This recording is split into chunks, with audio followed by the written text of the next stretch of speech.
Hello friends, UPPSC big dreams सहायक समीक्षा अधिकारी सहायक समीक्षा अधिकारी में हम प्रैक्टिस सेट करा रहे हैं। तो आज हिंदी का हम प्रैक्टिस सेट कराएंगे, जिसमें आप लोगों को काफ़ी क्वेश्चंस 30 क्वेश्चंस तो करा ही देंगे, तो आप लोगों को बेनिफिट होंगे पेपर के लिए। तो स्टार्ट करते हैं। तो प्लीज़ इस वीडियो को देखने से पहले लाइक एंड सब्सक्राइब करिए, और जो भी कहीं आपको मिस्टेक लगे तो वो कमेंट करके हमें बताइए।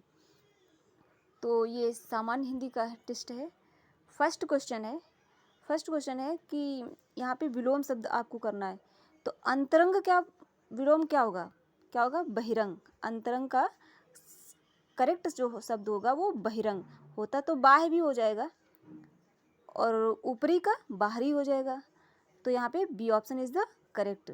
उसके बाद है दूसरा अछत।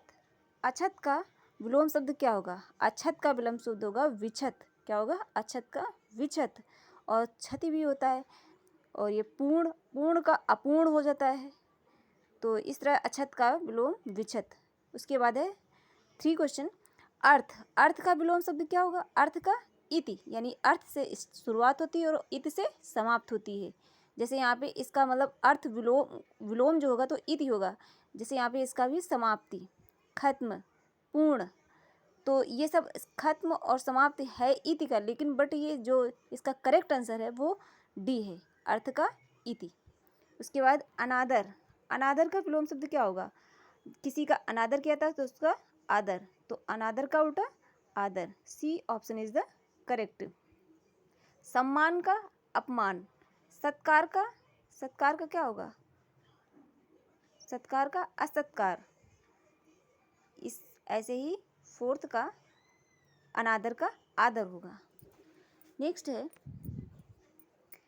अनुरक्ति विलोम शब्द क्या होगा? अनुरक्ति का बी इज द राइट, विरक्ति। अनुरक्ति का विरक्ति, ऐसे याद रखना, अनुरक्ति विरक्ति हमेशा याद रहेगा। और उसके बाद है 6 अभिज्ञ का विलोम क्या होगा? आज्ञ। क्या होगा? आज्ञ, अभिज्ञ, आज्ञ। आस्था का विलोम क्या होगा? आस्था का अनास्था। जैसे विश्वास का अविश्वास, अविश्वास का विश्वास। उसके बाद है इष्ट का विलोम क्या होगा? अनिष्ट।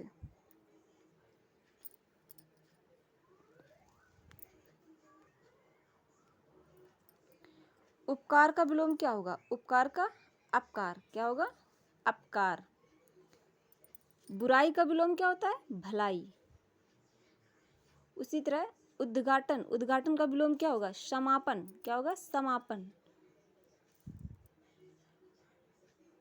यहाँ पर वाक्यों को सही वाक्य चुनना है, तो यहाँ पे आपको करेक्ट शुद्ध वाक्य निकालना है। तो जैसे अंकुर 7वीं कक्षा में पढ़ता है, तो यहाँ पर कर्ता, कर्म, क्रिया सब कुछ एकदम राइट से लिखा हुआ है। और यहाँ अंकुर 7वीं कक्षा में पढ़ता है, 7वीं नहीं होता है, 7वीं। तो इसलिए बी सी इनकरेक्ट और ए option is the correct.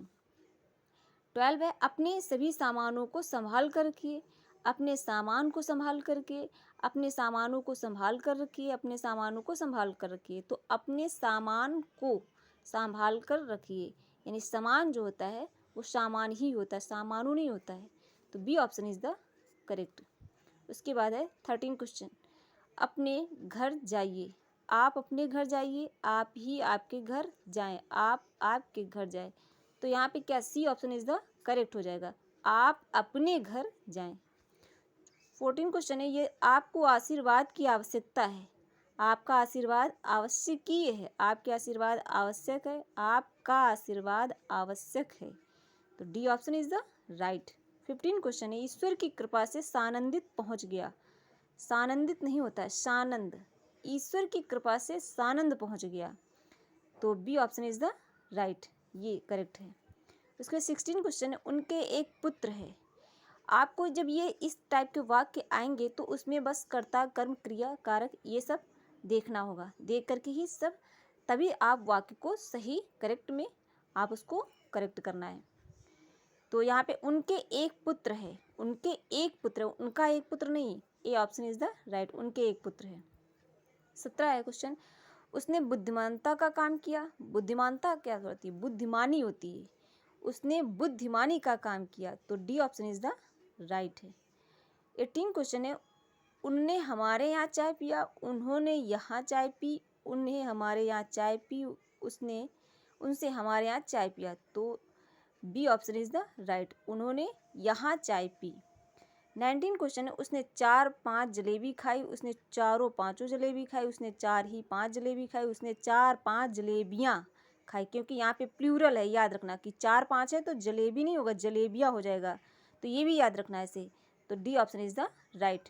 20 question है, उसके पास जो कलम है वह हमारा है, तो यही ऑप्शन इज द राइट है। गुरु के समीप रहने वाला विद्यार्थी क्या कहलाता है? अंतेवासी। यहाँ पे एक वाक्यांशों के लिए एक शब्द चुनना है, तो गुरु के समीप रहने वाला विद्यार्थी क्या कहलाता है? अंतेवासी। A option is the correct. ब्रह्मचारी, जो ब्रह्म में लीन हो वो ब्रह्मचारी कहलाता है। जिसके पास कुछ ना हो, जिसके पास कुछ ना हो वो अकिंचन कहलाता है। क्या कहलाता है? अकिंचन। B option is the right. दीनहीन, जो अपनी हीनता, जिसके पास कुछ ना हो, अभावग्रस्त हो, उसको दीनहीन बोलते हैं। जो सब कुछ जानता हो। 23 क्वेश्चन है, जो सब कुछ जानता हो सर्वज्ञ, जो सब कुछ जानता हो सर्वज्ञ, जो विशेष जानता हो विशेषज्ञ, और जो बहुत कुछ जानता हो तो बहुज्ञ। 24 क्वेश्चन है, जिसका ज्ञान इंद्रियों द्वारा ना हो सके, जिसका ज्ञान इंद्रियों द्वारा ना हो सके तो उसको क्या कहते हैं? अगोचर।